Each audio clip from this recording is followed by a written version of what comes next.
extra tests. What? She wants to babysit your title. real brilliant animal or babysitter. Oh yeah, I just related to how. I don't understand it. Well, it's saying like animal or baby sitter. Animal sitter? Right. What else are they called? Like pet sitter. Dog But- walker? Yeah. But it just reads funny. She also has exotic pet experience. Amazing. Is that Probably like a frog. Is that snakes or A tigers? Something in a cage.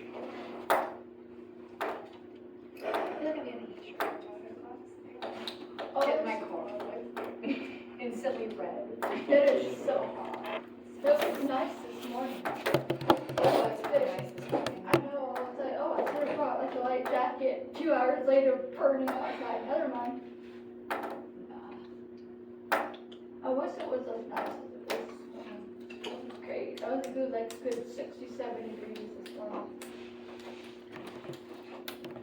It's supposed to be 90 degrees this Friday. Cool day. Nobody else? Alright, cool. Yeah. I can go before after.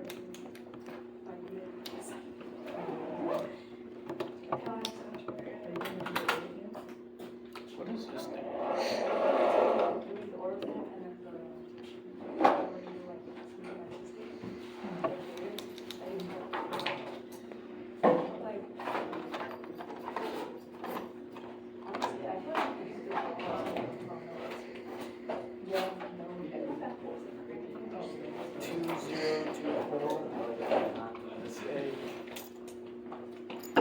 Got to the point where you just gave me one and you just picked the one you I'm did. reading B. I said A first too. I think A is the correct answer. We got it. What? What if I told you it was C? Well, no, because then it would be 2, 0, S. It'd be zeros. Well, but B could also be that as long as you apply the format consistently. Yeah, but if it's 2, 0, like 0, 0, it would be 2 zeros. Well, that's how you would write it, but if you apply the format consistently. The last thing I. If you applied it consistently, it would be A. Yeah, so we got No, I'm the saying beginning.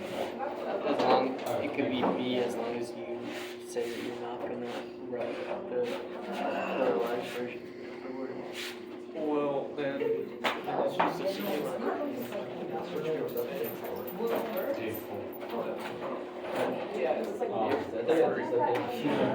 I agree with myself.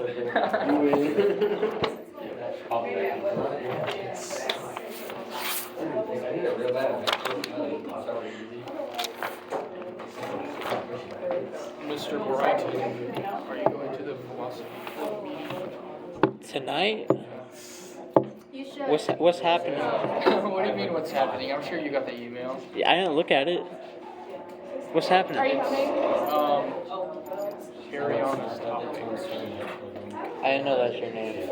I'm sorry. It said it was email. What are you presenting on? I'm not presenting anything. Oh, my It's fault. just like a What's your topic? that I was thinking about, and then Isaac said, "Do you want to talk about it at philosophy?" Are you adding? Are you in the group? Sure, I guess. That's Yeah. fine. What's your topic? Did you post it in the room? I was talking about like the ethics of having And the email list is like Of having what? the Of having, text like, the person who children. runs it. Oh, yeah. Like, is there a Uh-huh. selfish reason? Because I don't think there's a selfish reason to have kids, like not in your own self-interest. And I'm curious what other people have to say. Uh-huh. And also, Some is it ethical to have She like runs kids, emails and like blocks it on.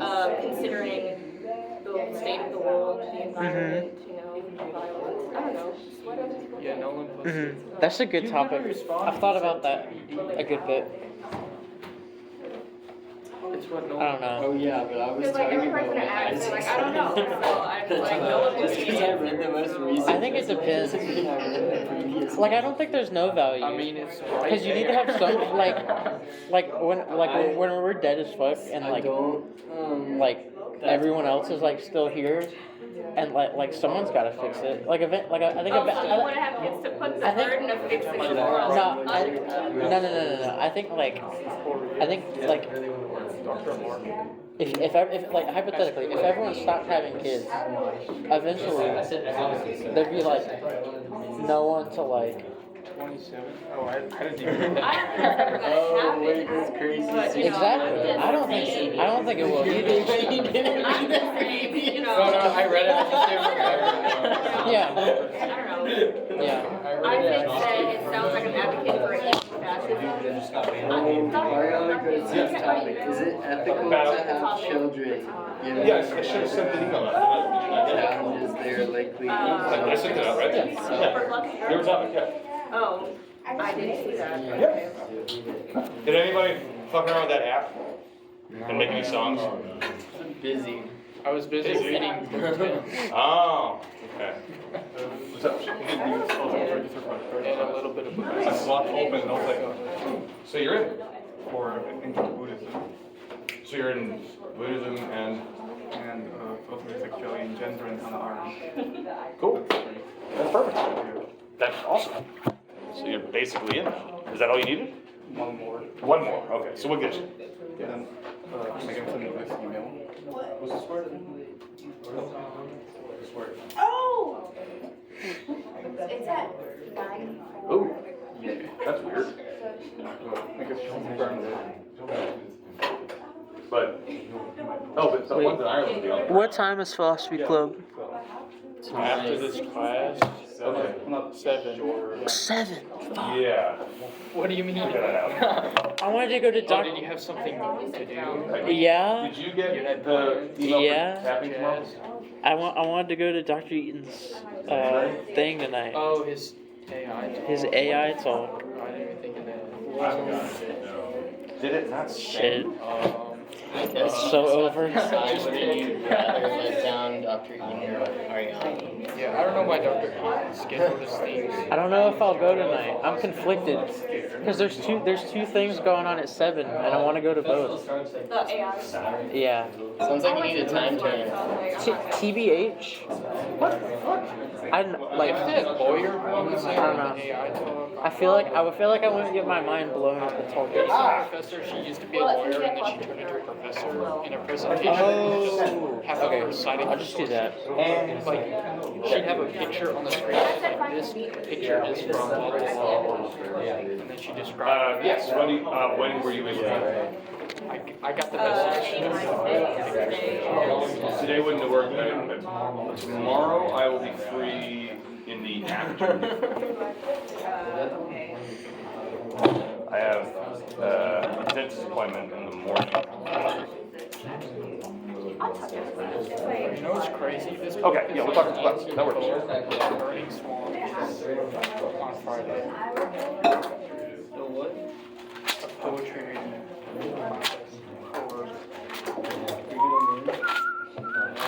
I don't have any poetry. It's like a poetry reading contest on Friday. Do you have to know poetry? Can you just I think you have to just have a poem. It doesn't have to be yours.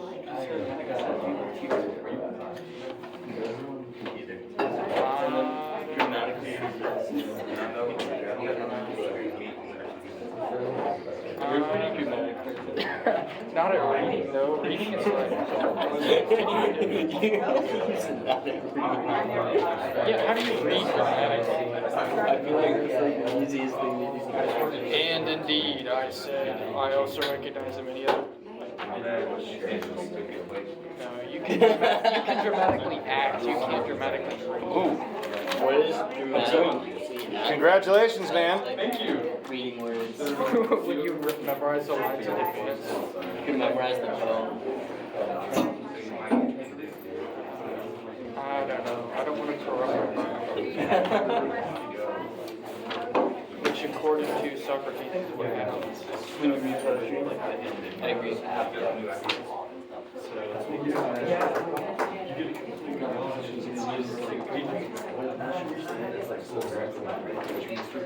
Why does Plato have such hard feelings to Aesop? Because what? Why does Plato have such hard feelings to Homer and Aesop? Because they claim to be or have been used as like standard of morality when they themselves have never actually done it. Do you think that Plato would have gotten this in their philosophy if his wrestling career hadn't taken off more? Probably, man. It's kind of like Castro didn't make it in baseball, and look what happened. Hitler applied to art school. I was just gonna say, Yeah. because like when your extracurricular activities don't take off the way you plan to, do you just get into fascism? Is that like the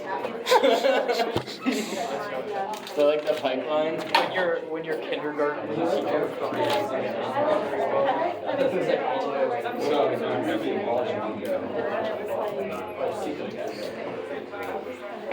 I wonder how many times Plato got punched in the head. He's a wrestler. He gets to see it. Like if he gets Do you think Plato had cauliflower here? Probably not. They didn't have mats back then, huh? No, you're right. Did they have gloves or was boxing just Take gloves? yeah? They fought with like swords. In sparring? They're probably like wooden swords. For what? Because pancreation I has mean, they like wrestled naked, so, probably didn't punch the gloves. I think it's a funny way to do it, though. Like, completely naked except for boxing. Wrestling naked? But they wrestled naked, yeah. That's nuts. because in pancreation today you have for boxing.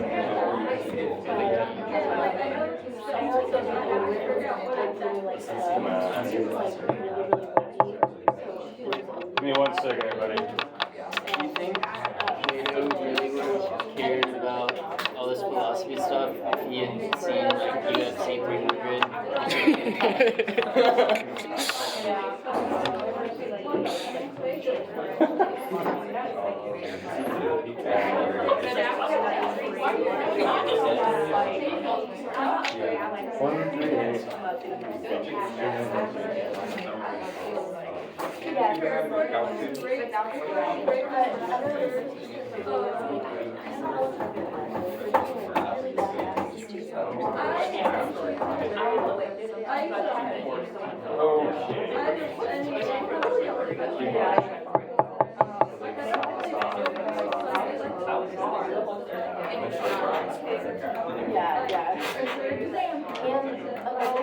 So I found Socrates knows nothing. No, you can know math. Yeah, but he says he knows. That's like math is like the one thing that like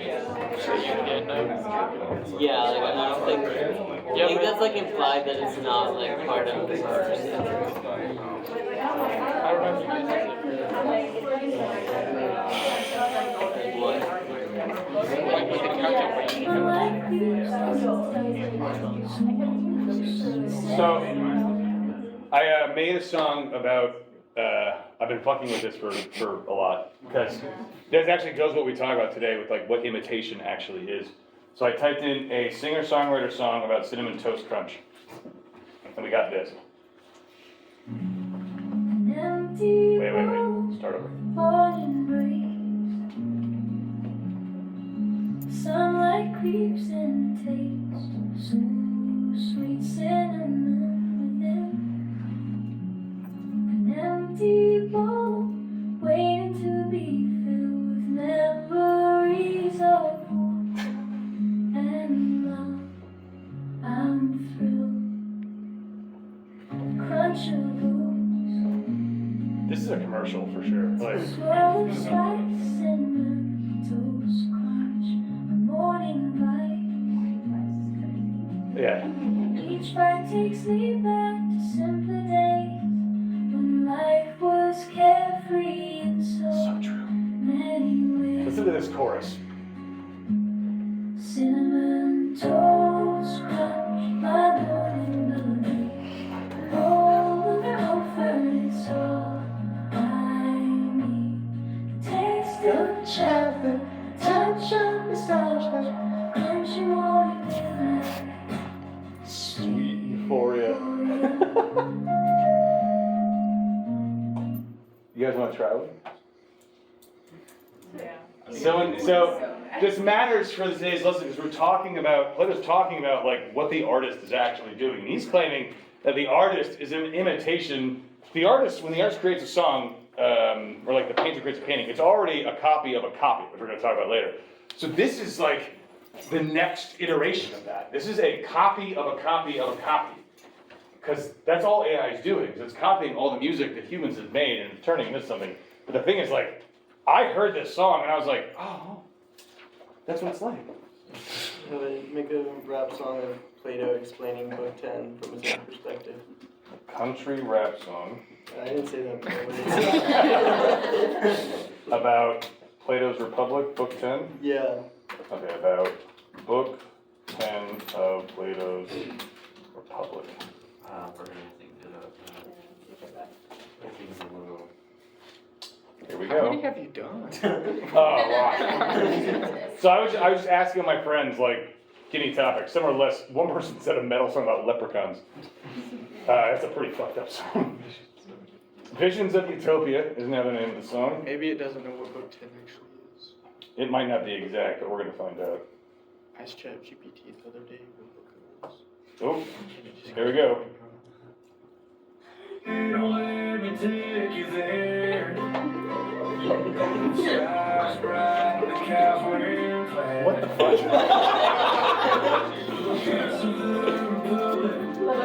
Stop right here, where Socrates talks of the afterlife's maiden. It's true.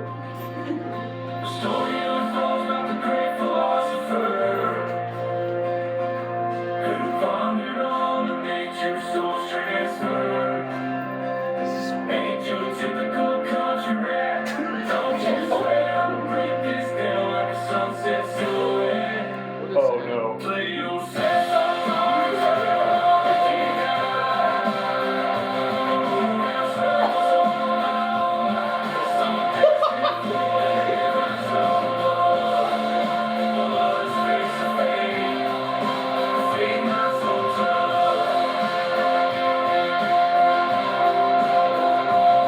Kind of curious what the other one sounds like. Because there's always two. Alright, so here's the second version. Here's the land of Plato. They can take you there where the sky's bright and the cows. What's with the cows swearing? Is that not in the? It's on the book. Socrates talks This of was the not good. afterlife space. So I asked it to write a song about Chips Ahoy and Middle Earth. Orbits from and chasing shadows through the fields. Where the cookies grow. Bag of Here, we'll close out with a metal song about blood.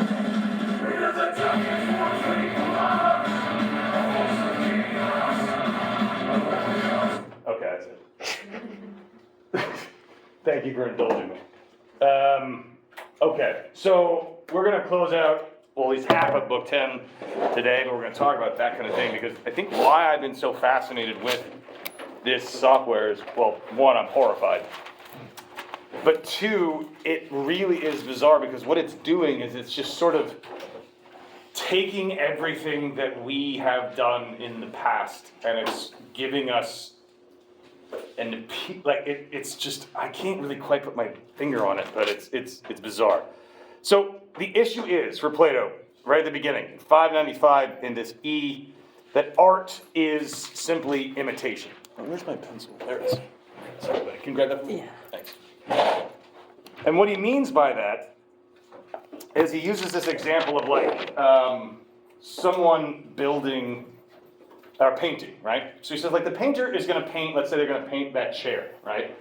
So in order for the painter to paint the chair, they're already kind of basing it off of a copy. They're imitating what that chair is, and that chair itself is actually being based on the form. So if I'm going to create that chair, I have to, we talked this last time, like the idea of the form. So there's the form of chair, I'm basing my construction of that chair based upon the actual truth of chair. But when I'm going to be painting this chair, And by that I mean making a painting of it. He's like, the chair itself is already a copy, right? It's a copy of the form. And the painting is now a copy of a copy. And have you guys ever tried to copy a copy before?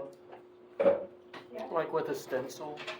With a I'm pretty good at that. Or like even just a copy machine. Ever used a copy machine to copy a copy? Yeah, it's always worse. It's always worse, right? It's always farther away from the truth. You're getting more and more steps removed from the actual truth. So he even points this out at 597b, because he's talking about a bed. He said, what we get then are these three kinds of bed. The first is in nature a bed, right? So it's the form. And I suppose we'd say that a god makes it or that someone else makes it. The second is the work of a carpenter. So this is like the object itself, the bed. And the third is the want of the painter, right? The painter, the carpenter, God correspond to three kinds of bed. You have the actual thing, you have the object or the copy, and then you have the copy of the copy. So in other words, the artist is, by its very nature, simply an imitator. That's it. They're imitating a craftsman. And what's worse is they're not actually trying to copy the thing as it is, but they're copying merely an appearance. What do you guys suppose to be the problem with doing that? Like, if you're going to paint that chair, what are the issues that are going to arise as far as like trying to capture the truth of that? Because if you think of like the kind of painting we're really trying to capture the essence of a thing, can you see any ways in which the art form is going to get in the way of doing that? Yeah. You have a two-dimensional canvas. Right, so you already have a two-dimensional canvas, so you're not really getting the full picture. And what else? It's physical rather than being a form. It's still just like a physical thing, even the drawing or painting of it. So the drawing and the painting is... Oh, you mean because we can't actually paint the form of chair. Right, so we're already picking one particular instantiation of that form, and we're not actually going to be able to grasp the whole thing. And also, any other problems? Yeah, Maya. You're seeing it from a certain perspective. Exactly. You're only seeing it from a certain perspective. I can't get, and because it's a painting, I can't get the entire object on the canvas. I'm only going to be seeing it from one angle. And this is actually kind of the problem that he sees with other kinds of ideas. Like, for instance, justice, right? So if I only see one piece of justice, so think of Thrasymachus. Thrasymachus sees justice as this sort of trick used by those in power to convince us that we should be following all the rules. He doesn't see the entire picture of justice. Therefore, it's not fully illuminated. And because of that, because he doesn't see the entire picture, he has a sort of skewed understanding of it, and he's running based on that. Artists are only giving us a skewed picture, like a particular angle or perspective, but they're presenting it as if it's true. That's the danger that Socrates sees or Plato sees in these artists. So if you remember all the way back in book 3, the poets were not entirely banned, but most of them were, right? He's like, we need to get rid of most art except for the art that's actually saying things that are true. If it's actually saying something true, it's fine. Here in book 10, he's like, I changed my mind, we gotta get rid of all of it. It's all gotta go because none of it is actually giving us truth whatsoever. Yeah, Ethan. So is this kind of getting like the dangers of rhetoric? Yes, and what do you mean by that? Like, rhetoric is like, it's not about finding truth, it's about convincing somebody of a belief or an opinion, in my opinion. That's what I think. So, like, if the poets that are telling the truth would be allowed, that's okay because they're conveying truth, but, like, other poets, they wouldn't be conveying truth, they'd be spreading falsehoods. So that would be, like, the problem, and it would be kind of convincing because, like, you know, like, if you say something with imagery or figurative language, it inherently becomes more convincing to whoever you're speaking it to. So, like, just look at Trump, you know, like, how he's rose to power. Like, most people did not support Trump, or, like, thought this was completely, just didn't take him seriously. And then he, like, used his rhetoric, he used, like, his persona, his personality, all that, to somehow get people to support him. And they still don't even understand why, most of them, in my opinion. And, like, it actually counters their previous beliefs, and he's kind of changed their mind just by being who he is, and it's, like, dangerous. Actually, it's funny you should say that.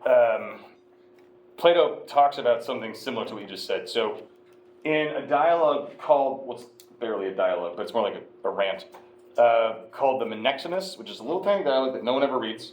I may have mentioned before, but it takes place after a major battle, and Athens has won, but they've of course lost a bunch of soldiers, and so they start talking about what the best way to deliver a eulogy would be, right? And Socrates says at the beginning, he's like, I really hate these things, because if someone's really, really good at it, they'll say all these things that like I don't agree with at all, but I leave the rally, as it were, like feeling 3 feet taller, and I feel like energized about Athens. Like I can go in there hating the fact that we just had a battle. I didn't want to fight that war, but if someone's good enough at it, I'm like charged and ready, and I feel amazing, and all the colorful language that they're using, and the emphasis on these particular aspects of it, and just the charm and charisma of the speaker will make me leave that rally believing things that I don't actually believe.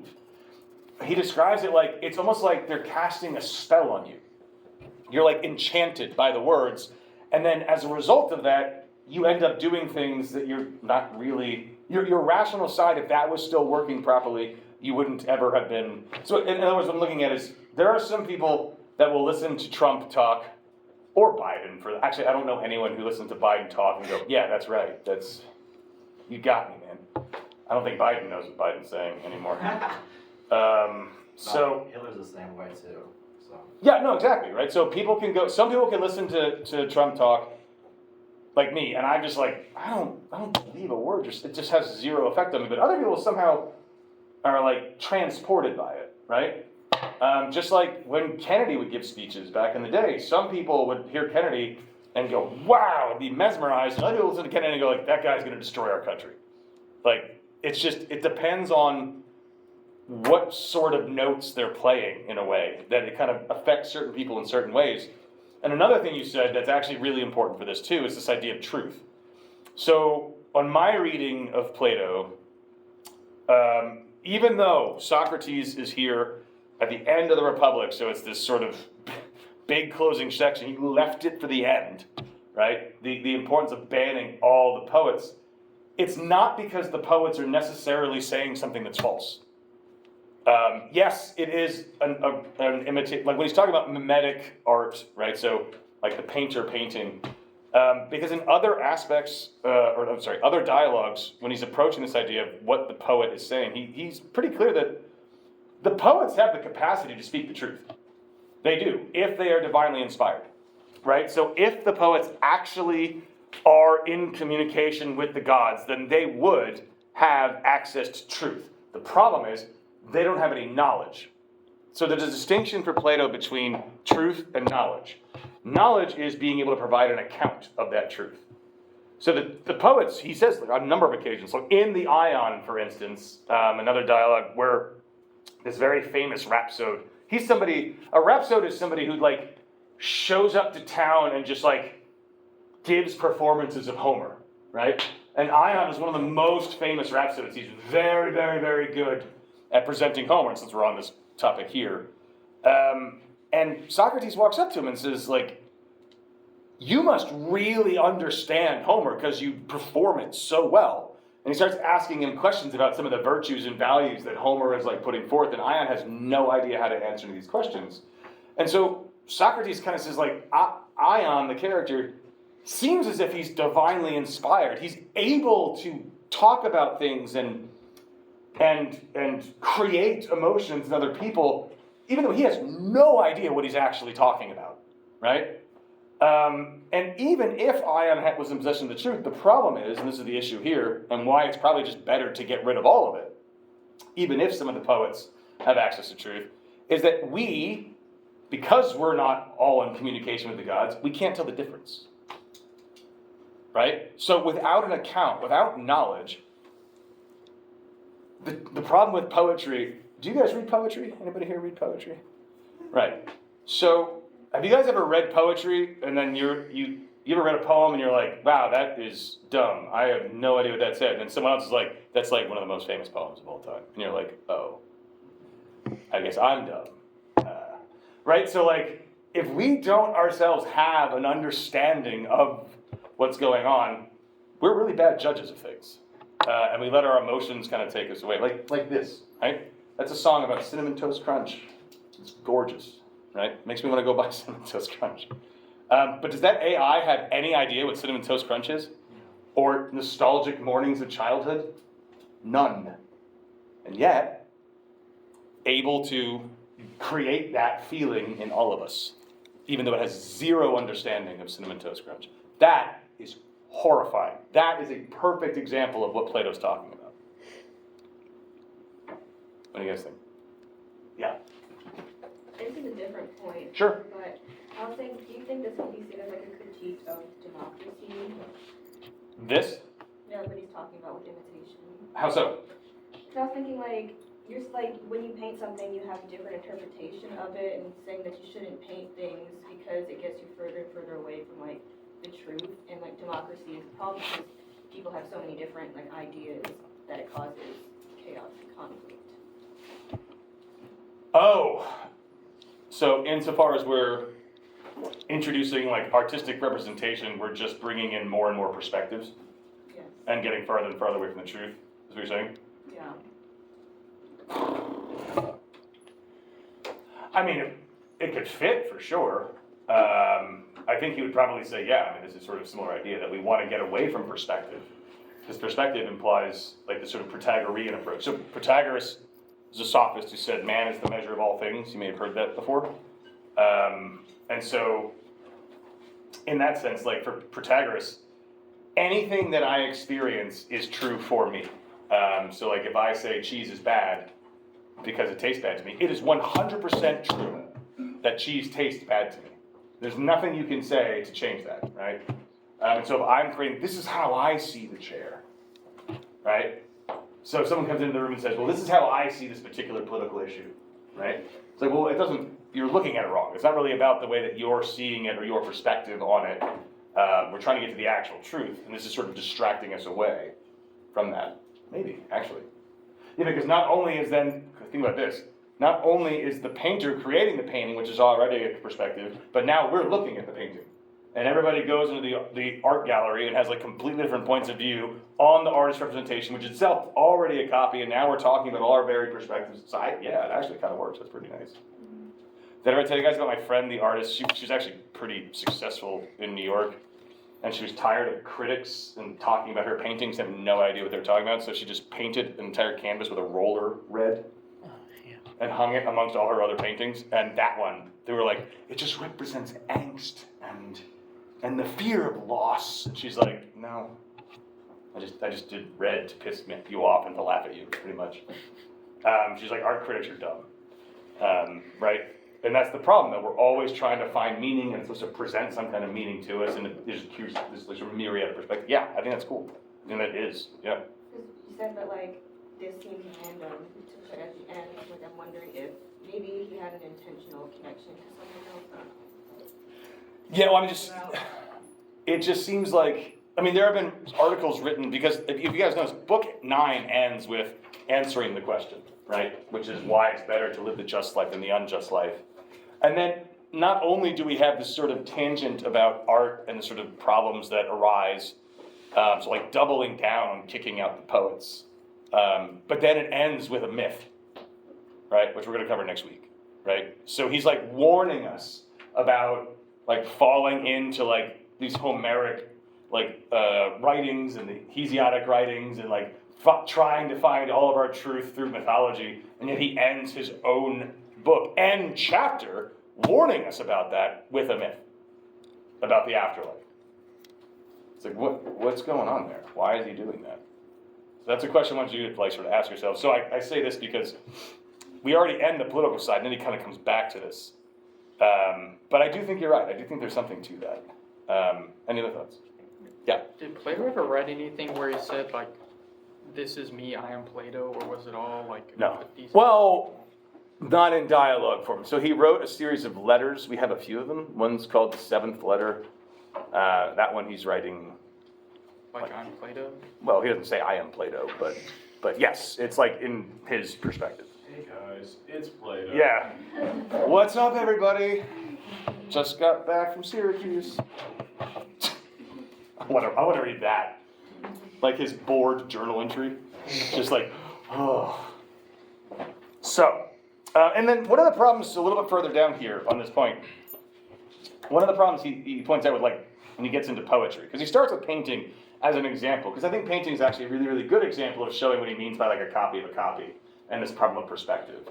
But he seems to think that like poets are worse, because a painting is just representing like a bed, which is a very boring painting, or like, you know, a battle scene or something.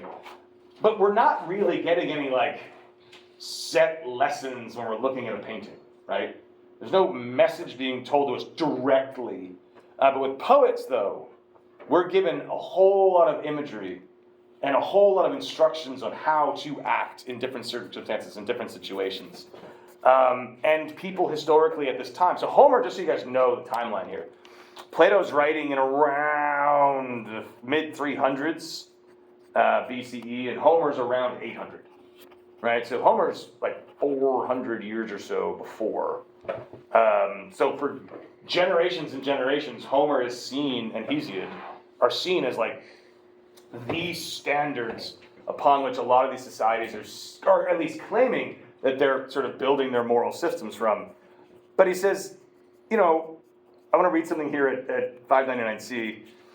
He says, then let's not demand an account of any of these professions from Homer or other poets. Let's not ask whether any of them is a doctor rather than an imitator of what doctors say, or whether any poet of the old or new school has made anyone healthy as Asclepius did, or whether he has left any students of medicine behind as Asclepius did his sons. And let's not ask them about other crafts either. Let's pass over all that. But about the most important and most beautiful things of which Homer undertakes to speak, warfare, generalship, city government, and people's education, about these it is fair to question him, asking him this, Homer, if you're not third from the truth about virtue, the sort of craftsman of images that we defined an imitator to be, so this is the artist, but if you're even second and capable of knowing what ways of life make people better in private or in public, then tell us which cities are better governed because of you. And then he goes on to list like the people who are actually responsible for that. And then he lists, and then he goes on, he's like, all these people who made these great inventions, right? Which one of those did you do? What contributions have you actually made to society other than delivering us this beautiful prose? What qualifies you as a moral teacher, an educator? Because in life, he apparently wasn't. He takes him to task on that. He's like, people didn't like listen to him when he was alive. No one cared. He wasn't like Pythagoras. So Pythagoras, we didn't really cover him, which is a shame. I wish we had going back about it. But real quick, Pythagoras, as in like the Pythagorean theorem, was a cult leader of sorts. People for generations after him would attribute mathematical things they discovered, but they said like, oh, we found the new book that Pythagoras wrote, even though he didn't write it. But he like gave them wisdom about like how to live one's life. So Pythagoras believed in reincarnation, and he believed that we all could end up in the souls of a different animal. So he didn't allow anyone to eat any meat at all. You weren't allowed to, I think you weren't allowed to eat beans either, because they looked like kidneys. But you weren't allowed to eat anything that you could, in theory, become, right? And so this is like life lessons about how we should treat those things around us. And it's very impactful. Homer doesn't do that. So what gives the poet, I'm asking you this, right? What gives the poet moral authority? Just because I'm able to craft a few lines together to say something beautiful, why should we listen to me? Well, what if they're really smart secretly? But how would we know? Well, that's almost worse, right? Because if they're secretly smart, that means we don't know they're smart, and then we're just listening to them because they wrote beautiful stuff. Well, I mean, like, I don't know, like if some big philosopher guy, like, wrote a poem, like, he probably knows what's going on behind the scenes there, and he can still write a poem. True, but wouldn't it be the case that because he's a big philosopher, that we would then say like, oh, well, he's a philosopher, he's thought about this, so he's writing it in poetic form. Well, whenever he writes the poetry, he becomes a poet. He's practicing the art of writing poetry. Maybe. Actually, there's a really cool line, that's a good way of putting that. At the end of the Phaedo, Socrates is about to die, and he's kind of lamenting the fact that things haven't gone great. And he says, you know, this whole time I thought I was doing philosophy because the gods told me to. Maybe this whole time what I was actually doing was poetry. Right? Which is a really weird thing to say, and I've always kind of wondered what that meant. I always kind of made it think like maybe there's a way of, that poetry has a way of expressing things that philosophy can't. But at the same time, it would still have to be backed by the philosophy for it to have any weight. That's the reason why we're following it. Have you guys ever listened to music where the lyrics, yeah. Do you guys like music? Full stop. Or like listen to lyrics that were like, just make no sense at all, but you're like, those are awesome. Like for instance, one of my favorite bands from back in the day is a band called Sunny Day Real Estate, which is such a great band name. It's like a real estate company that sells sunny days. And the opening track to their first album, the opening lines are, December's tragic drive when time was poetry. That is beautiful. Fuck if I know what that means, right? Like, what does that mean? Really cool sounding though, right? So like, I can interpret what I think that means, but that just because I think it's beautiful doesn't mean that Jeremy Ennig, who wrote it, like has any idea what he's talking about. So my point with that is, it seems like for us to say like we should listen to this guy's poetry and extract meaning from it, we already have to do so because we think maybe he's a philosopher and worthy of listening to. But as a poet, what gives them the right? Does just being able to create something beautiful, even if you're writing about morals, give you any moral authority? And this is what Plato's asking. He's like, it seems like we attribute all of this moral authority to Homer, but why? Just because it sounds beautiful? Because it evokes in us all these emotions? We have these reactions to it, but that doesn't mean that it's actually something good. What has Homer actually done that warrants respect? Yeah. And then So, two. is it like, And three. is it kind of like, do we try to imitate ourselves in the art? Like I'm trying to think about like speeches. Right, speeches are like to convince somebody, or like to convince somebody like to believe and identify with you. So that wouldn't be informing somebody, that would be kind of like indoctrinating and leading somebody to a certain conclusion instead of letting them reach their own. So is that kind of what Plato's talking about? Is that like through rhetoric, you yourself start to identify with that perspective, that one perspective that's being presented to you? Well, it's not, and again, it's not just rhetoric, right? So it's just the whole art, because rhetoric's different than art. And I make that important distinction because, like, Plato recognizes the importance of rhetoric. Rhetoric on its own is problematic, but at the end of the Phaedrus, he says that the true philosopher, the true rhetorician, would be like basically a rhetorician who is schooled in philosophy, right? And the reason why he says this is because, like, if you just sit, imagine trying to convince somebody of your political views or your ethical beliefs using nothing but pure logic. Like sitting them down and being like, and they have no background in philosophy, and being like, listen, I'm going to break this down for you logically, and at the end of it, you're going to be thoroughly convinced that I'm right. How often do you think that would work? Never. Never. Why? You can say it. Because people don't think like that. They don't think like that, and they'd probably be bored to tears. Like, even if they did understand what you were doing, it'd be like, ugh. But if you can use rhetoric fused with philosophy, people are going to be A, more attentive and listen to you because you're convincing and persuasive, but you're also doing so for the right reason. So, like, yes, Plato is very suspect of rhetoric, but you want to be careful, because here he's talking about, like, art, which is like, because the art is a representation of something that's true. Rhetoric is more of a persuasive tool that's used to get to a point. But that said, like, people use art all the time in that kind of way, propaganda, for instance, right? So if I can present works of art that present a certain image that would get me to kind of follow along, we get inspired by it. We see ourselves in the art that's being presented, and that can create a problem because that's not really what it's supposed to be. Now, I also want to add one more thing. This sort of, the kind of art that Plato is railing against here is called mimetic art. So,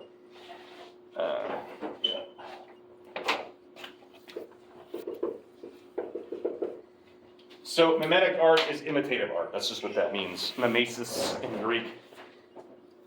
Plato actually in the Laws later, he's kind of like, he's okay with a different kind of art, which is, he praises the Egyptians who were like an ancient culture for the Greeks. They would look at the hieroglyphics, and he's like, that's good stuff. So the Greeks were doing this like beautiful representational art where like, you guys have seen like Renaissance paintings and sculptures, right? This is modeled entirely on Greek art and Roman art, hence Renaissance. And Plato is surrounded by those lifelike, perfect sculptures and representations of what humans really look like. And he's like, no. If you want to know like the truth, go to Egypt. Have you guys ever seen like Egyptian art, like ancient Egyptian art? Like pyramids? Yeah, like in the pyramids. Yeah, not the pyramids themselves, like the actual paintings. Oh, like inside? Yeah. Do they look like actual people? No. No, not even close. And he's like, but that's the truth. Those paintings are more true than the perfect representational painting Greeks had. Why? Why would Plato say that? Yeah. This isn't an answer, but I know that like they draw them that way so that like every part shows up in the afterlife. So like every limb is shown. You know what I mean? Ah, that's awesome, actually. Yeah. Could it just be because they're not trying to be real or true or anything like that? Like, I imagine that deep down the Egyptians might even know that people don't have dog heads or cat heads or anything like that, but They might have back then. Maybe. I don't know. Well, like, it could just be that it's not trying to actually portray anything real. Actually, Plato's arguing they're actually portraying something real. We're not.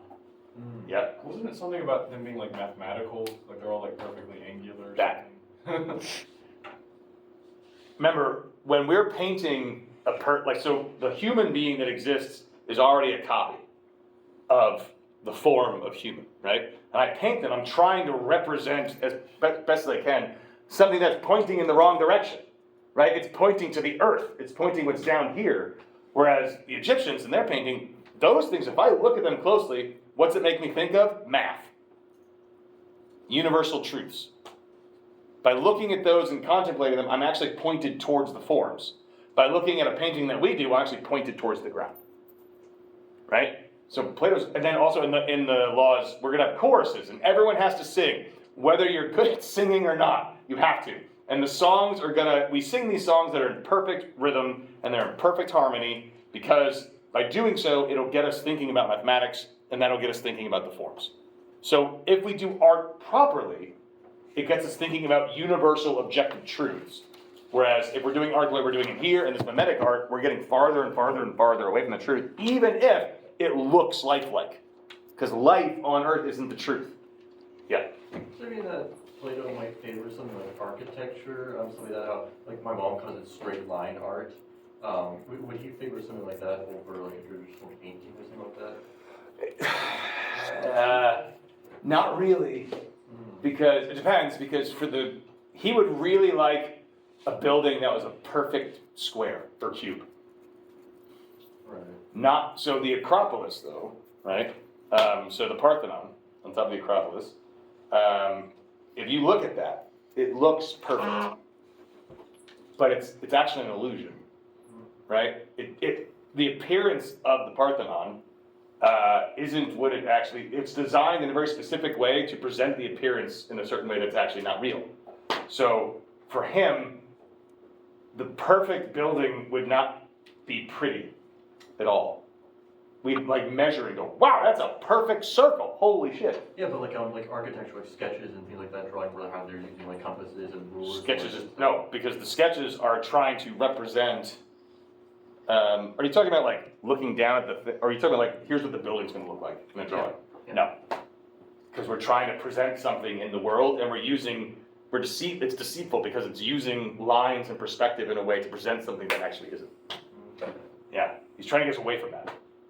Stick figures are better. Yes. Well, this is so off topic. That's now, okay. But when you're talking about music with like nonsense lyrics, it just reminded me of this Italian song that came out in the 70s where it sounds like English, but it's complete gibberish, and it went like #1 on the charts. People loved it. But if you look at the lyrics, it means nothing, but it sounds great. So, What was the song? Do you remember? It's not like a word, the name Okay. of it. Type in like gibberish song from the 70s. Gibberish song, Italian. This is the name of it? Oh, that's not even something I'm gonna attempt to try. There was like 27 letters in that word. Do Yeah. you know they might be giants? Yes. Do you know stuff is way? It's just No. entirely word salad. Yeah, I believe it. Yeah. Did you just what is what you yes? Did you whatever you I guess? Makes sense. You hear it?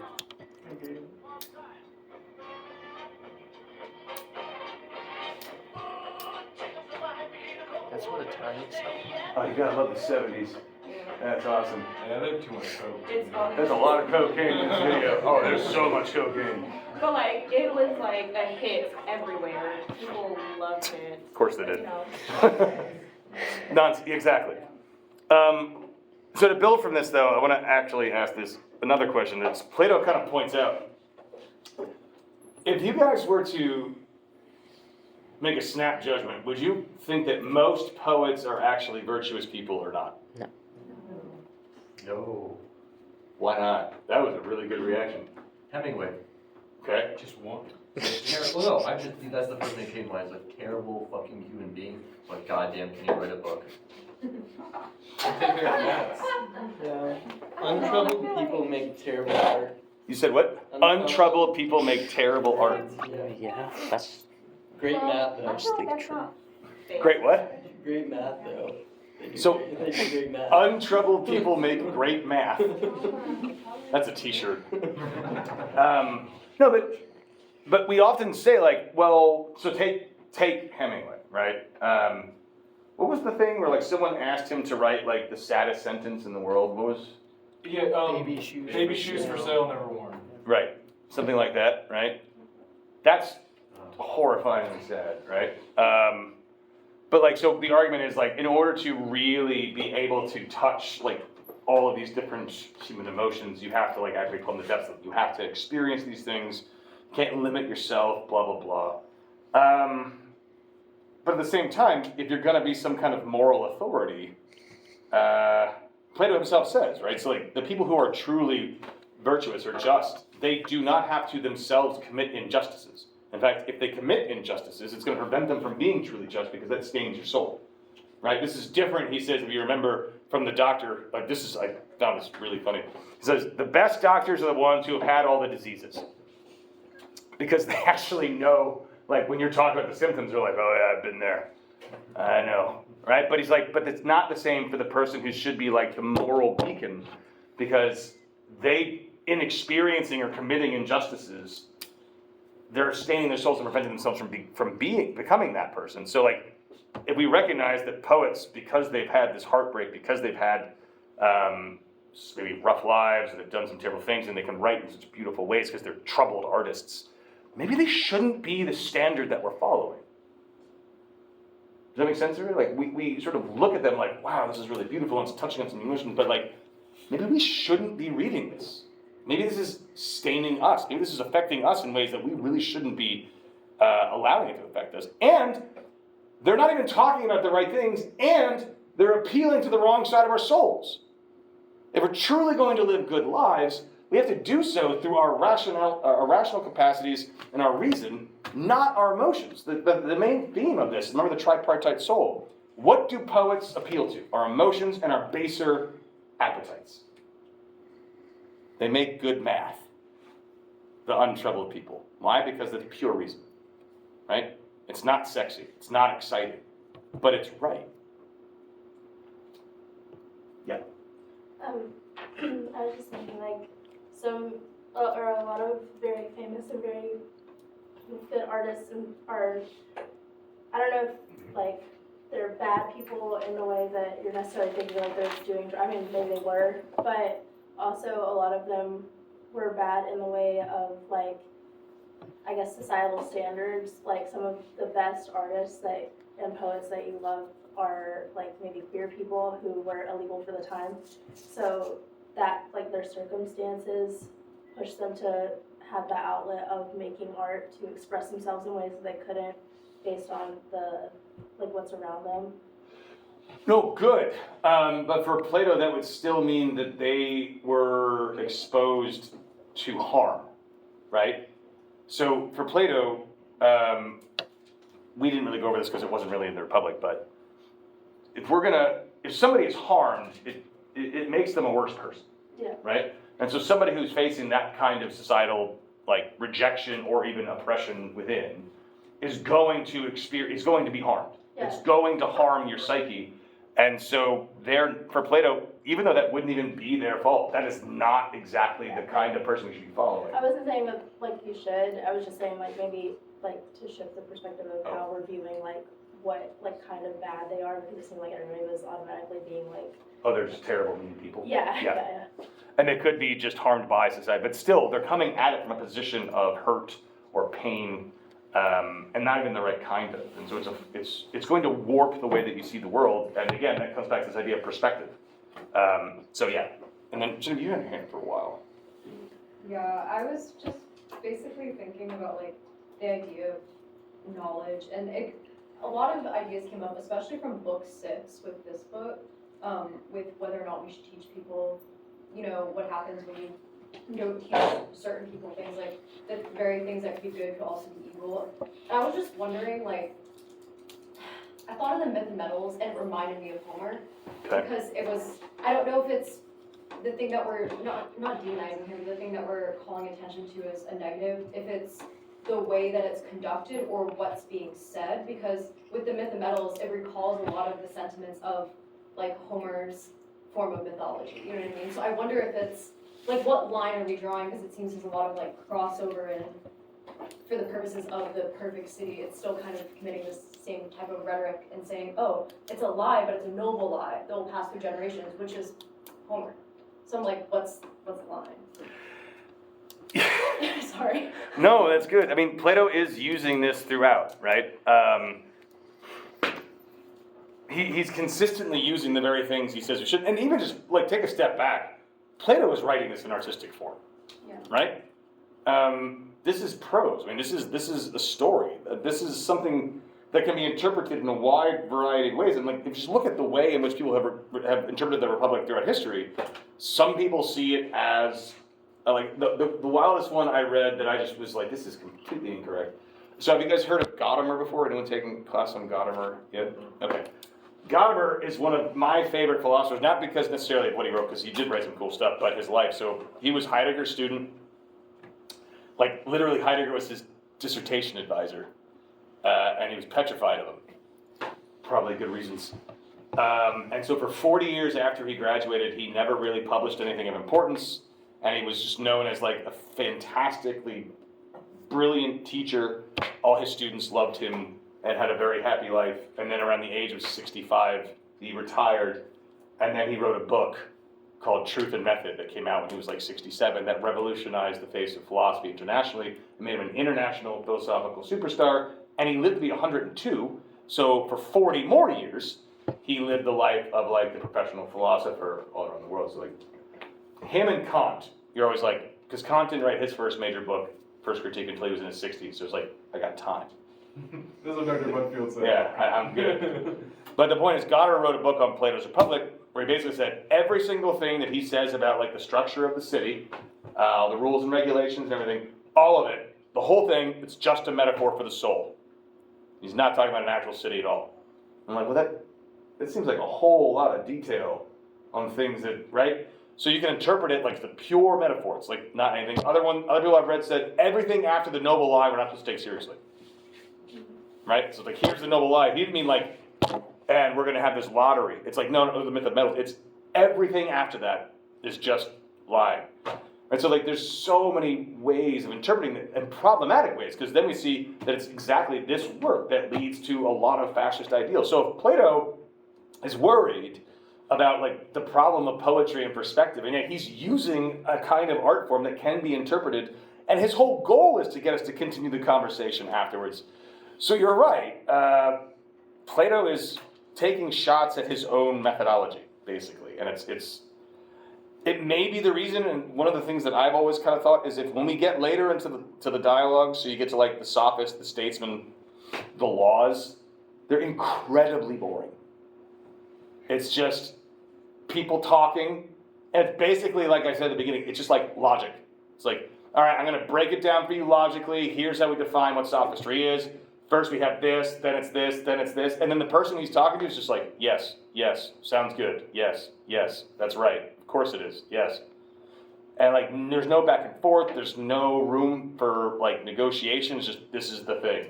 So it's almost like he abandons the artistic format slowly over time, maybe because he recognizes that it creates the very problems he's talking about.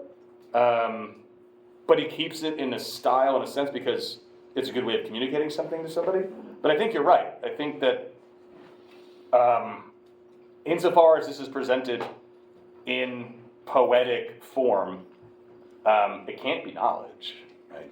There is that line that he definitely crosses a number of times. And that's one of the most frustrating things. Especially, and that's why this book has always been so confusing to me, because he's like basically, because in book 3, right, it's like, not all art, so maybe this is okay, right? But then here's like, no, all of it. And you're like, well, okay. So I think you're right, there's something. But yeah, what do you think? I don't know. I mean, if you're trying to draw criticisms in terms of like the actual functioning of the city, when you have these types of contradictions, it makes it hard to differentiate between, okay, what's the best practice? And I guess that's the point of like him having these contradictions, is to discuss it. But in some of these determinations of like, oh, this poet, poets shouldn't be allowed at all, his very same argument for like knowledge and teaching those with the tools to, I guess, improve the city, educate others and things like that, seems like they would apply to poets as well, especially if he's using poetic prose in the myths and metals to improve the city. Don't other people that have that prose deserve the ability to make the same change? You know what I mean? So, Good. I like it. Anything else? Anybody? Okay. So, just some other ideas that come into this. At 601E, he's distinguishing between the person who uses an object, the person who makes an object, and then the person who is like basically the imitator of that. So if you see, he's talking about flutes. So who knows the flute the best? The flute player, the flute maker, or the person who basically paints a picture of a flute? The maker. Flute player? You have a car problem with a manufacturer. I'd say the maker, because like I played an instrument for years. Like I played French horn. I could not tell you very much about all of the tubing in it. I don't take this the wrong way, but Plato would say that you probably are a French horn player. Probably. I find the flute is like, I played flute in middle school, it's a tube, and it has 3 pieces and holes in it. So Well, he's saying, let's say the master flute player, right? So someone makes a flute, and then the flute player's playing is like, no, this doesn't quite work right because the buttons are sticking in this way. It'd be better if it was a little bit longer, my hands, etc. So he's getting at like the person who's actually the player understands the intricacies of the thing. They're the ones who instruct the maker on how to make it better, right? To actually perform its function better. Well, yeah, I understand that stuff. I was just saying, like, I wouldn't know how to make. Right, Like, I wouldn't either. yeah. And then the person obviously painting it doesn't have to know anything about it, right? And yet, notice how if I was gonna, I can't imagine doing this ever in any universe. If I was gonna write a poem about a flute, if I come in with one of those, it's not me. Like something has happened to me, call the police. Like, I don't know anything, but like when I do that, like it's like I'm searching deep in my soul to get to like the truth of like a flute. Or like when people write poems about, I don't know, a sunset or a song. Yeah, that's people do it still. Like it's the first time anyone's ever written a poem about a sunset. But they don't know anything about what they're talking about. They're just like, they're expressing the way they feel about something, and they're getting farther and farther away from the truth. So we just see like Plato's consistently breaking things apart to get us farther and farther and to recognize that the poet, so far as they are trying to recreate a situation for everybody, it's just we're losing that access to the truth in most instances. If you want to write about that, and the problem of inspiration, it's because I mentioned the inspiration thing. Laws 819, if anybody wants to look at, you can just look on the internet. Plato's all over the place. They don't care about copyright anymore. He talks about that exact problem, that we can't really determine who is and is not inspired properly, but he also sort of hints that when someone is actually being touched by the gods, they are like in direct contact with the truth. But typically, even then, even if they are in direct contact with the truth, like how are we supposed to interpret it? How are we supposed to understand it or explain it? You ever hear like a song and you're just like, somehow it just reveals something to you, but you couldn't explain it to somebody if you wanted to? You're just like, they're like, they get it, that's it, that's like the truth of it. And you're like, yeah, but what does that mean? You're like, I don't know. That's right. Yeah. Could it like also be like a guitarist? Like most people, like if you're a lot of like diehard guitarists, they go to the guitar store and they play the guitar before they buy it, because even though they're like manufactured and look the same, every they're single not. one plays differently. Yes. And like the guitarist can understand like how the strings sound, whether they're in tune, whether they're in harmony. And like I had a school project one time like where we made shoebox guitars.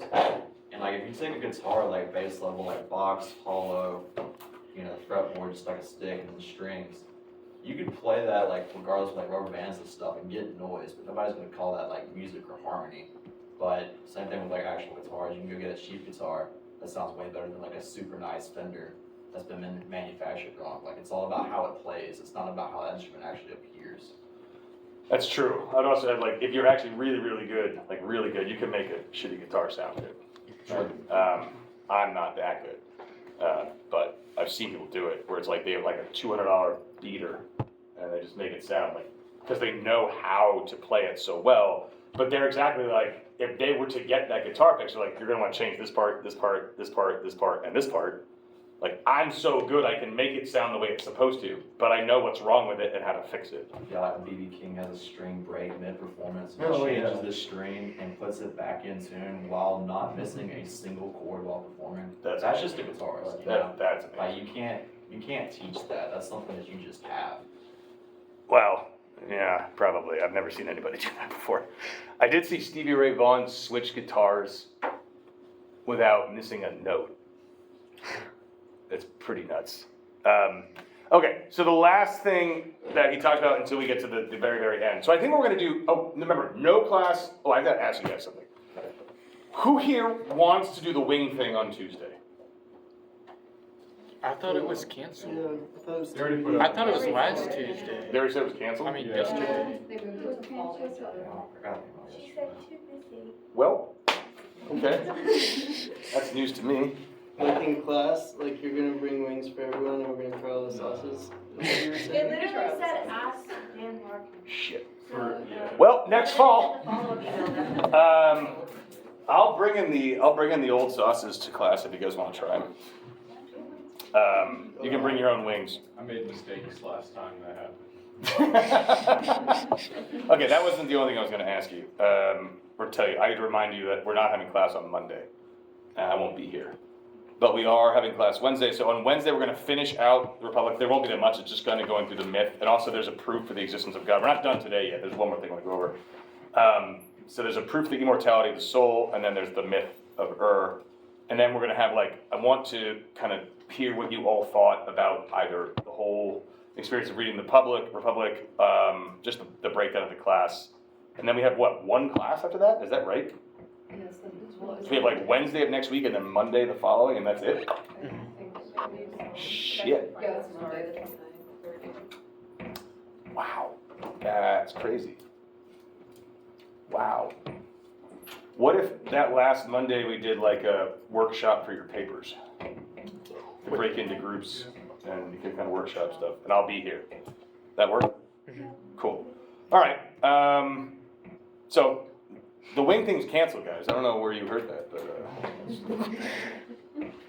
we did talk about possibly doing it, but honestly, I was because there's a lot. We got the barbecue, there's Aperia conference, and then there's also ethics bowls happening. There's a lot going on. Yeah. About the Aperia. Yeah. Where is it? Oh, It's gonna be down the hall. You have the computer lab? Yeah. in the computer. It's on Saturday the 27th. Said what? Yep. So, I'll send out a thing tonight about that too. All right, so the last thing, and this is actually kind of cool. He's talking about the idea, we mentioned this a little bit, that when, artists are presenting their work, and think about songs that you listen to, and think about that, right? as I said, that is soulless, right? There's nothing going on with that music. But like when you listen to it, it's trying to elicit an emotional response. It's appealing to like the Cinnamon Toast Crunch song, like nostalgia, right? And that's a very powerful thing to try to get to motivate you into some kind of action or feeling. But he kind of revisits something that we talked about earlier in book 3 here, where he says, you know, if reason isn't guiding our action, then we end up behaving fairly badly, right? And we need reason to be leading the way. The problem with this imitative art is that it is particularly powerful in appealing to our emotions. It brings out the worst side of us. It draws us to these good things. So to the rhetoric side, like, truly great rhetoricians are very poetic in the way that they're presenting things, right? Whereas if I say something, I mean, think about all the speeches that have been quoted throughout history. There's always some like very catchiness to the way they're talking, where if you were to listen to like a step-by-step, this is the way we're gonna go politically, it'd be very boring, right? So it's trying to tug at your heartstrings. And the last thing I want to talk about is Socrates isn't happy about this. Like, when Socrates is saying that we ought ban the poets, he's not jubilant. He's actually really sad about it. Because he's like, I love Homer. I grew up with Homer. Like, the language that Homer is using is undeniably beautiful, and I feel something every time I read it, just because I know that I'm possibly being led astray. Like, just because I know that Achilles crying on the beach, like, because people aren't honoring him enough, I know that that's not the right way to act, and I know that Homer seems to be glorifying that kind of behavior, and Achilles gets rewarded for this kind of behavior. It doesn't mean that it's any less beautiful to me. Yeah. What about like kids' toys? What about kids' toys? To where it's like you Like Stretch Armstrong? Yeah. You play with toys as a kid, you like them, stuff like that, and then as you get older, you don't really use them that much. Maybe you just let them sit on your desk or like on the counter or something like that. You don't necessarily use them or anything like that, or really like play with them in the same way or have that same emotional connection. To where, what if you don't have to throw the artist out? How about if you just take what they're saying as art rather than fact or anything like that? How about if you just treat Homer like a story rather than a moral, like guide of any sort? Are you comparing Homer to Stretch Armstrong? Yes. Okay, I just want to make sure we were going that route. Well, because do you have a? Well, I was gonna say that like that would be like if we can limit art to like the realm of play, then we can maintain it. But he does specifically say that like, well, we must educate them in lawful play. They must even play accurately. Yeah. And that the tales that they're told are like key to their education in music. So like those very things are like, that's where you're trying to grasp at the root. Those are the things that you're trying to get at them at, and like they're communicating the exact opposite. Yeah, no, exactly. Which is why he was so hesitant to allow it in book 3. And even here, like, to your point, it's not only would it be too late, so if we give kids Homer, right, they're going to be exposed to all the problematic things within it, right? So false representations of the gods, problematic behavior that is glorified, violence that is not justified. And even if these people are depicted as villains, right, or like bad guys, how many kids root for the bad guys? You guys ever watch Batman?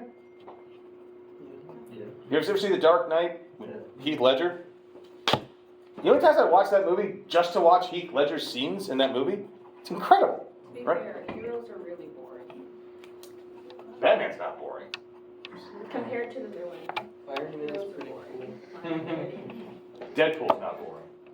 He's an anti-hero. Those are all the morally Great great heroes. ones. They always do the right thing. This is why we can't have comic books. All this confusion and ambiguity. I hear you. The heroes are. Superman's boring as shit. But where was I going with that? Oh, right. So you're exposed to all of this potential negative behavior. Even if we tell them, like, these are the bad guys, we're still going to be drawn to it and we're gonna be exposed to it. And some people are gonna have a really hard time overcoming that or being inspired by it. How many people will rebel against their parents because they read Catcher in the Rye, right? I mean, do you guys read Catcher in the Rye still? Is that mandatory reading? No? Steph, do you guys even, are books a Drag thing? kicking and screaming throughout the entire book, but yes. Yeah. Wow. Wow. Maybe that's the way you take away like the revolutionary power of books, is like just make them read it in schools and they'll hate it. You actually make them mandatory. It's like you have to read it. It's like, no, stop reading. But not only is it that problem, but it's also the problem of the art is itself falsely representing something else. So we're teaching them that there's somehow going to be some message to be gained through a copy of a copy of a copy. So it's getting into a certain way of thinking about truth and knowledge that Plato's trying to avoid. That we can find truth in a painting. He thinks it's just absolutely insane. Now Heidegger, on the flip side, writes in this essay called The Origin of the Work of Art, he says that we can actually find truth in a painting of like a shoe. Oh, yeah. Right? So Van Gogh has this painting where it's like a peasant's shoes, just kind of next to the door. And Heidegger's like, you can gain more insight into the life of a peasant from actually analyzing those shoes. Now, you'll never know what it's actually like to live the life of that peasant, but it's like a window into an experienced life. Whereas Plato is like, yeah, but that's not truth. That's like perspective. That's belief. Heidegger wants to separate that. But for Plato, this is just way too dangerous, so we need to get rid of it entirely. If we give it to children, they're tainted, and we want to get rid of that. That's why he would be against it. Now, the last thing, and so at 607E, when I say that Socrates is like sad about this, he even like makes a plea, and he says, however, then we'll allow its defenders, who aren't poet themselves but lovers of poetry, to speak in prose on its behalf, and to show that it not only gives pleasure but is beneficial both to constitutions and to human life. Indeed, we'll listen to them graciously, for we'd certainly profit if poetry were shown to be not only pleasant but also beneficial. So he's like, look, if you want to defend poetry being here, stand up and give your argument. Because then he adds, however, if such a defense isn't made, we'll behave like people who have fallen in love with someone but who force themselves to stay away from him because they realize that their passion isn't beneficial. In the same way, because the love of this sort of poetry has been implanted in us by the upbringing we have received under our fine constitutions, we are well disposed to any proof that it is the best and truest thing. But if it isn't able to pursue such a defense, then whenever we listen to it, we'll repeat the argument we have now just put forward like an incantation as to preserve ourselves from slipping back into that childish passion for poetry which a majority of people have.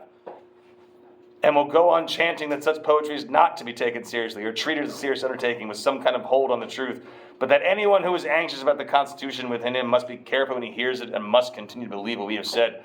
In other words, he's like, we need to treat poetry like a toxic ex, right?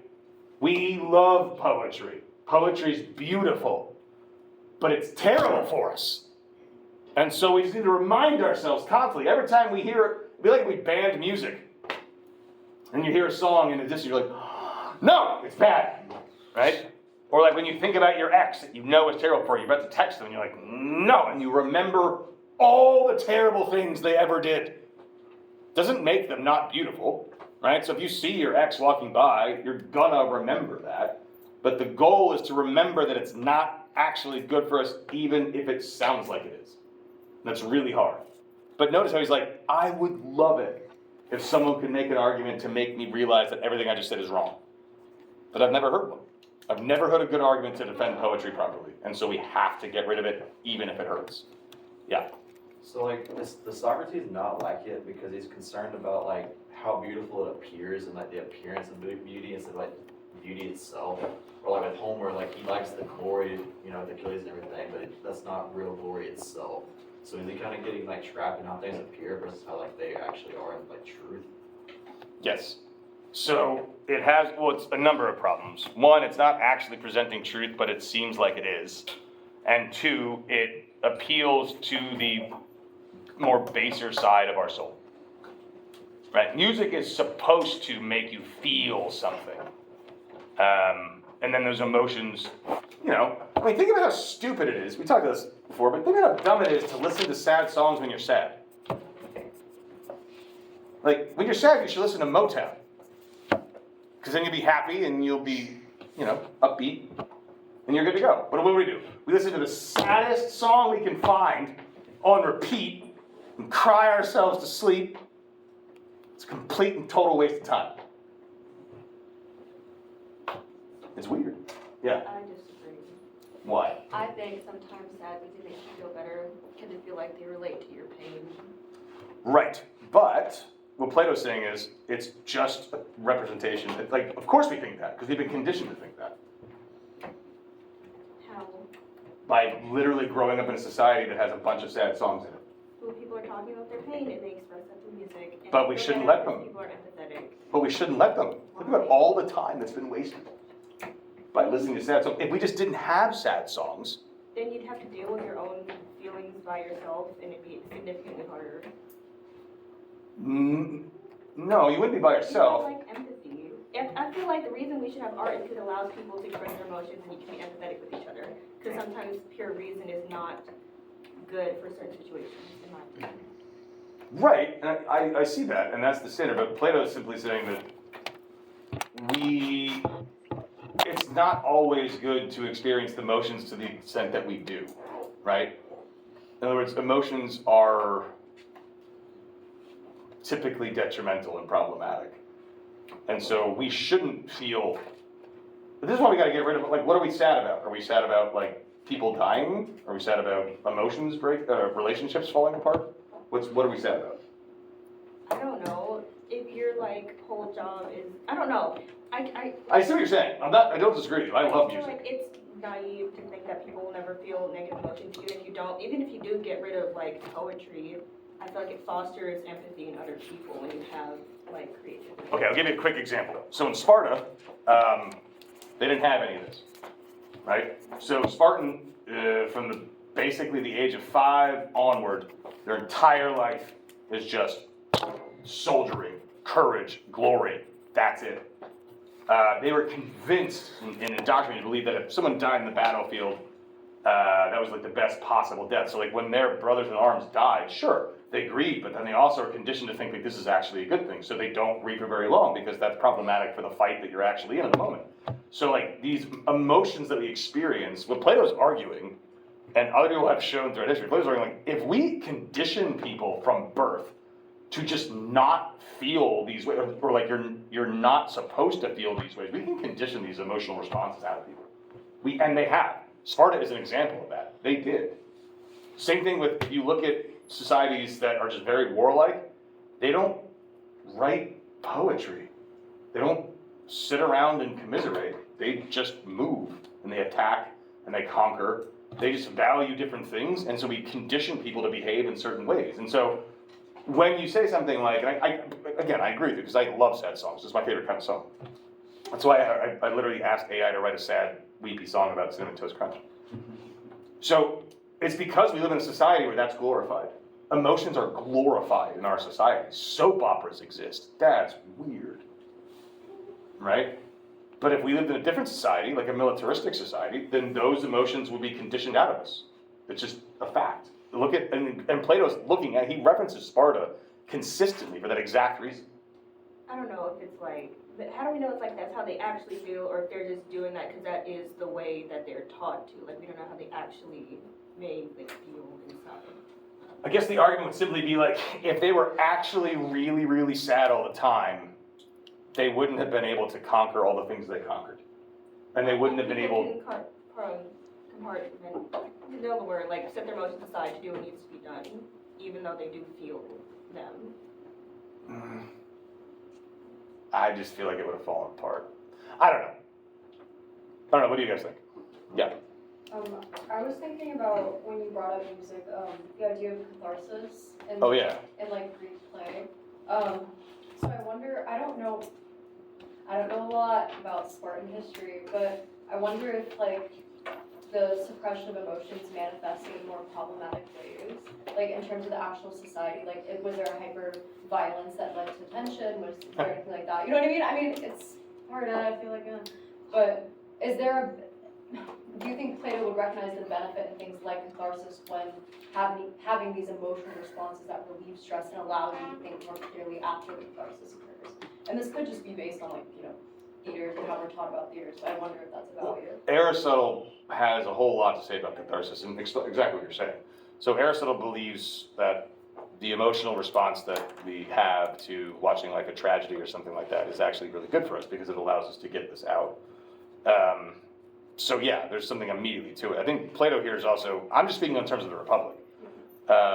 It's very odd to think that Plato would genuinely believe that, considering he's writing things in this very beautiful way to get us to have, reactions. Like the death scene of Socrates is actually pretty sad when you're reading it. You have Socrates complaining to his friends that, because Socrates in the Phaedo is trying to give like arguments for the immortality of the soul, which sort of makes sense that somebody would do because they're about to die, and his friends are like not criticizing him, and they're shitty arguments. And then he says, like, why are you not criticizing my arguments? These are bad. And then they say, well, we don't want you to think that you're not going to live forever, because that would be really sad. And then he's like, no, what's really sad is that you don't realize, like, the thing that is most important is that we're having this conversation, and you're robbing me of that thing. That's like, so if you really read it and you care about Socrates, this is an extraordinarily gut-wrenching exchange, right? And so obviously Plato is doing the very thing that you're saying, like, so he's doing it. I'm saying in the Republic, the reason I push back is calling Plato naive. I know, I'm saying, like, then I say this to everybody, and I have this experience with a lot of students. Always assume that Plato is 15 steps ahead of you, right? So it's really easy. So I had a kid in the last class I was teaching, he was doing Kierkegaard, and he literally said to Kierkegaard, pointing fear and trembling about faith and it being irrational, he literally goes, "This is fucking stupid." And I was like, well. Good argument. Yeah, I was like, solid. Yeah. Holy shit, you're right. I never thought about that. And I think it's like this sort of, when we read something that just seems so problematic, we're quick to not give Plato, because maybe there's like different layers of it going on, or maybe he's just wrong, or maybe he's winking at us. So I do get your point, and I do think that you're right. I really do. But why is Plato doing something that's so obviously contradictory to everything that he's been saying so far? What's his point in doing that? Because there's got to be more to it than him just being wrong. Like, he ends his entire diatribe against art and against mythology with a myth. And then we're out of time. We're past. But that's just strange. It's not like he forgot, right? It's like, why is he doing it? I'll let you guys go. I'm sorry. Get me ranting. Keep going. Yeah. That, like, physical violence or society. Like, there have been studies from, like, psychology that show that if you're angry and you get that out with, like, violent means, it doesn't make you feel any less angry. It doesn't, you're saying? Yeah, like, it doesn't. Some people are like, if you're mad, go punch something. Like, it doesn't work at making you Really? feel less angry. There have been studies that